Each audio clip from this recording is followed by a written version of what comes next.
দান অনুদান এগুলোর মাধ্যমে আমরা অর্থটা যেন শুধু ধনী লোকের না থাকে। আমরা এমন একটা অবস্থার মধ্যে ছিলাম যে অর্থ শুধু অর্থযুক্ত সাইতে মানুষের ধৈর্য ইনকামটা যতটুকু প্রয়োজন, বেশি ইনকাম করার কোনো অবদান নয়, কিন্তু সেখান থেকে গরিব দুঃখী অসহায় মানুষের নির্দিষ্ট হকটা দিয়ে দিতে হবে। অর্থ এইভাবে উন্নয়ন হবে। গাইলা দৌলত বানা রাখিয়া আল্লাহ বলছেন অর্থ যেন সুষম করে যখন আমরা এক ভাই আরেক ভাই দুটো কেটে নিব, নামাজ শেষে দোয়া করব, দোয়ার পরে আল্লাহ পাক ঘোষণা দিবেন ফেরেশতা দিয়ে যে আমার বান্দাদেরকে জানিয়ে দাও আমি তাদের সকল গুনাহ মাফ করে দিলাম, বলেন আলহামদুলিল্লাহ। এবং এবং তাদের গুনাহগুলোকে আমি তাদের তওবার বদৌলতে, রমজানের বদৌলতে গুনাহগুলোকে ক্ষমা করে দিয়ে গুনাহের জায়গায় নেক দিয়ে তাদের আমলনামাকে আমি ভরপুর করে দিলাম, বলেন আলহামদুলিল্লাহ। এটা হচ্ছে কাদের জন্য? যারা রোজা রেখেছি। আর যারা রোজা রাখি নাই তাদের জন্য ইয়ামুল ওয়াইদ, এটা হচ্ছে শাস্তির হুমকির দেশ। রাসূল পাক সাল্লাল্লাহু আলাইহি ওয়াসাল্লাম রমজান মাসের মতো মাস পেয়ে নতুনভাবে যুক্ত হয়েছেন, আপনাদের সকলকে আমরা স্বাগত জানাচ্ছি। ঈদ মুবারক, ঈদ মুবারক, ঈদ মুবারক।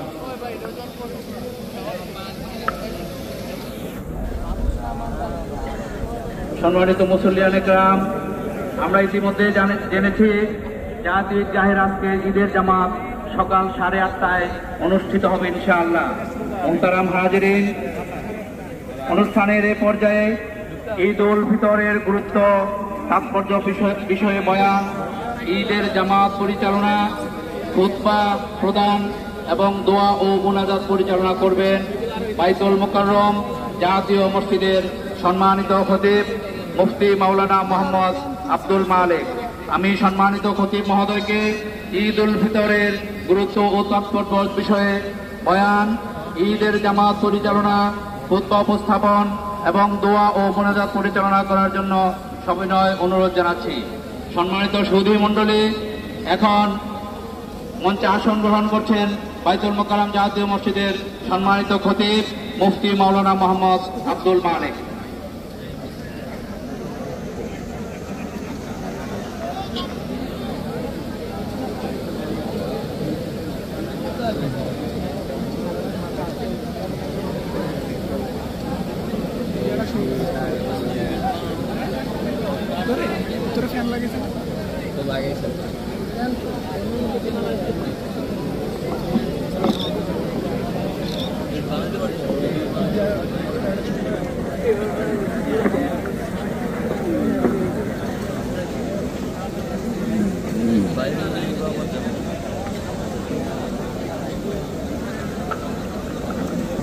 আর উপরে যাওয়া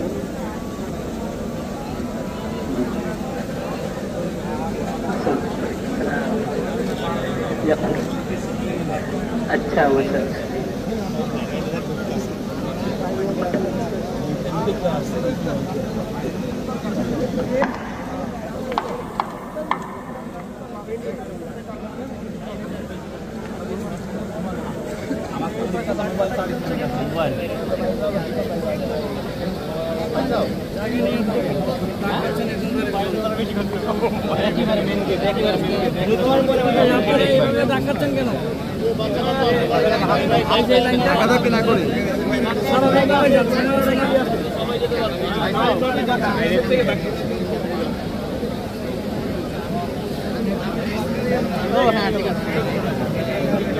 আসসালামু আলাইকুম ওয়া রাহমাতুল্লাহ। ভাইরা আমার, মেহরবানি করে কেউ ছবি তুলবেন না, ভিডিও করবেন না, এটা তো হয়তো ব্যবস্থা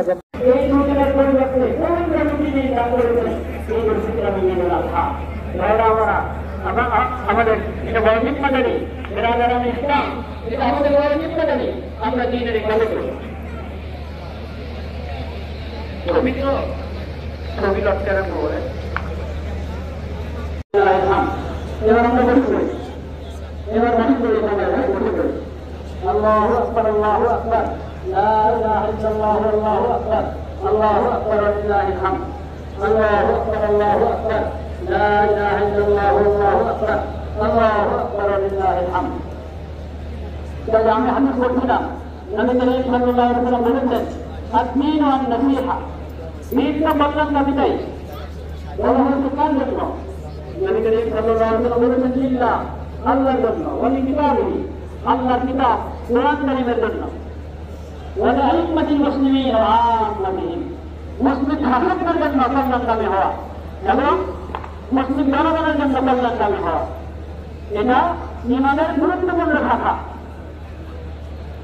যে আইম্মাতিল মুসলিমিন যারা মুসলিম উম্মতের শাসক যখন যারা শাসক হবে এই শাসকদের কল্যাণকামী হওয়া এবং তারা যেভাবে নির্দেশনা করে সেই নির্দেশনা মেনে নেওয়া তবে এটা শাসকরাও জানেন এবং জনগণও জানেন যে আল্লাহর নাফরমানিতে তারা আনুগত্য করে না এটা সবাই জানে এটা আল্লাহ বৈধ করেছেন যেটা মারুফ মাত্র আল্লাহ মারুফ সেখানেই আনুগত্য মুসলিম শাসকদের কল্যাণকামিতা হলো তাদের জন্য দেওয়া করা তাদের নির্দেশনা মানে চলা